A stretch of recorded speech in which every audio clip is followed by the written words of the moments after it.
The first time I saw the photos, I didn't react. That's always been my thing.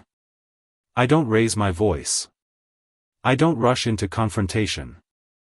I don't perform emotions just to make a point. I watch.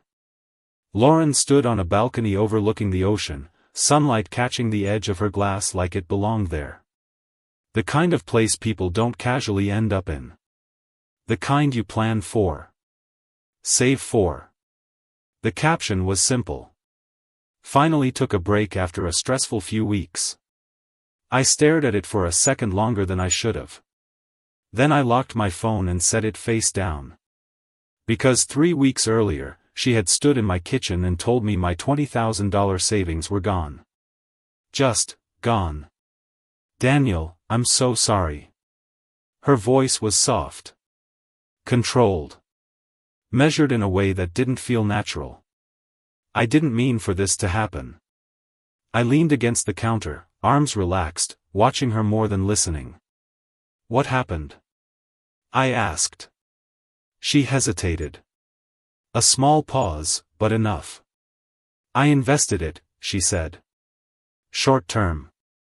It was supposed to flip fast. And? It didn't. Silence stretched between us. How much is left? I asked. She looked down at the mug in her hands like the answer might be sitting at the bottom. None. No panic. No urgency. That was the part that stayed with me. Not the loss. The calm. I nodded once. Okay. Her eyes lifted, searching my face. You're not mad? I'm listening. And I was. Just not in the way she thought. Lauren had always been like that. Not careless. Not exactly. More like, protected. Things worked out for her. People made sure they did. Our parents framed it as confidence. She knows how to handle herself, my mom would say. She takes chances, my dad would add. And I'd sit there, nodding, because pushing back never really changed anything. But I noticed the details. Lauren borrowed. I saved. Lauren improvised. I planned. Lauren forgot. I remembered. And somehow, I was the one people depended on. The one who didn't need checking in on. The one who would figure it out. That kind of trust sounds like respect. Until you realize it's just expectation. 2 months before everything fell apart, she asked me for the money. Not as a loan. As a temporary hold. My account's tied up, she said casually. I just need somewhere clean to move it for a bit. That alone should have raised questions. But she didn't make it sound urgent. Or complicated. Just, routine. I'll move it back in a few weeks, she added. Promise. And I believed her. Because at that point, she was still my sister first. Not someone I needed to verify. I transferred the $20,000 the same day. No paperwork. No terms. Just trust. After she left that night, the night she told me it was gone, I didn't chase her down. Didn't call. Didn't demand explanations. I sat at the table and replayed the conversation. Not the words. The gaps.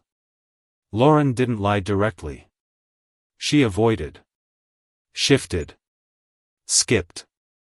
And that told me more than anything she said. So instead of reacting, I waited. The first post came a week later. A dinner. Nothing excessive, but not cheap either. Needed this. I scrolled past it. Second post. New clothes. Retail therapy. Still nothing. Then the third one. The balcony. The ocean. The stillness of someone who wasn't dealing with consequences. That's when it shifted. Not into anger. Into clarity. I met Ethan a couple days later. He wasn't family, but he understood how I think. We sat in a quiet bar, low lighting, nothing loud enough to distract. I slid my phone across the table. He looked at the photos. Paused. Looked at me. This is recent? Within the last week. And she said the money's tied up? Yeah. He leaned back slightly. That doesn't add up. No, I said. It doesn't. He tapped the phone once. You gonna call her out? Not yet. He gave me a look. You're just gonna sit on it? I'm gonna let her stay comfortable. That was the difference. People reveal more when they think everything's fine. Lauren had never needed to be careful. I wasn't about to change that for her. I didn't reach out while she was on the trip. Didn't like her posts. Didn't comment. Just watched. Poolside. Brunch. Sunsets. Nothing flashy. But enough to build a pattern. She wasn't stressed. She wasn't fixing anything. She was fine. And that told me everything I needed to know. She came back a week later. Same casual knock. Same controlled energy. Hey, she said, stepping inside like nothing had changed. How was the trip? I asked. Her smile came easy. It was good. I needed it. I saw. That slowed her down. Yeah, she said. You follow my posts now? Sometimes. She set her bag down, adjusting her tone. I've been meaning to talk to you. About the money? Yeah. I nodded. Okay. She took a breath. I'm working on fixing it. I just need time. How much time? A couple months. I studied her for a second. Then reached for my phone. Opened the photo. Turned it toward her. The balcony. The ocean. Her expression changed, just for a second. Not panic. Recognition. You went on vacation, I said. It was already planned, she replied quickly. I couldn't cancel it. With what money? Silence. I didn't use yours, she said. That was the first direct lie. And it landed differently. Not because it was surprising. But because it confirmed everything else. I nodded slowly. Okay. That confused her. You don't believe me? I'm listening. Same words. Different meaning. I didn't argue. Didn't raise my voice. I just let the silence stretch. People fill silence. They always do. Look, she said finally, I'll pay you back. I always do. Always.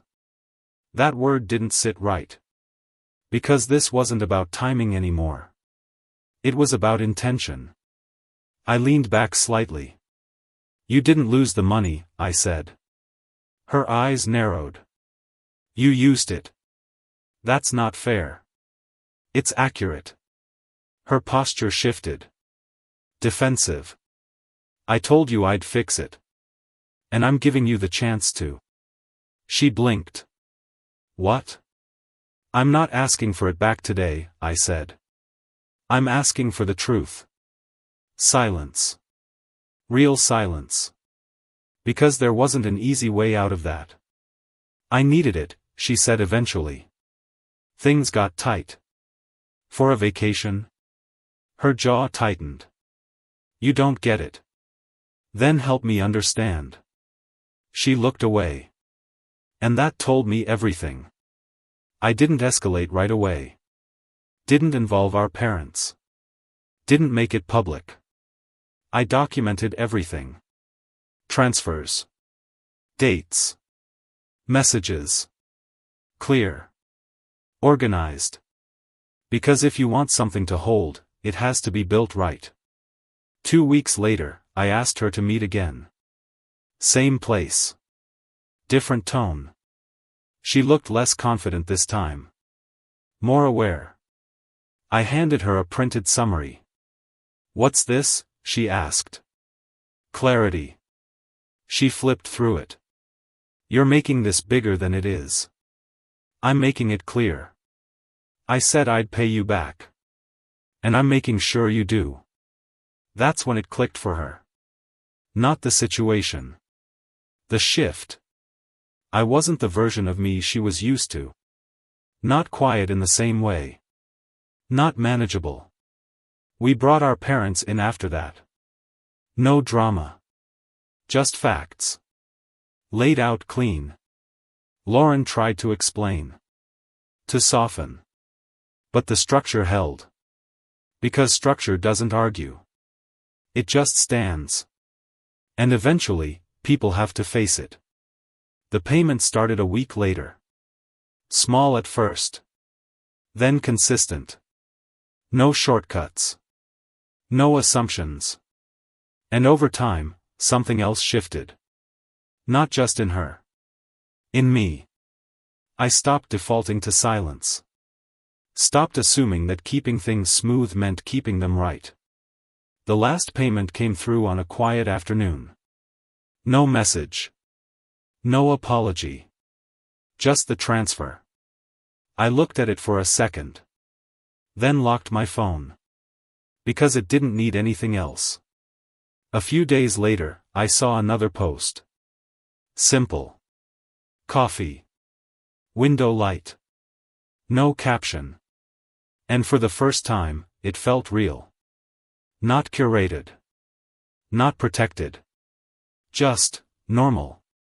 We never had a big conversation about it. No closure scene. No dramatic moment. Just a shift. Quieter. More honest. Because it was never really about the $20,000. It was about what people think they can take.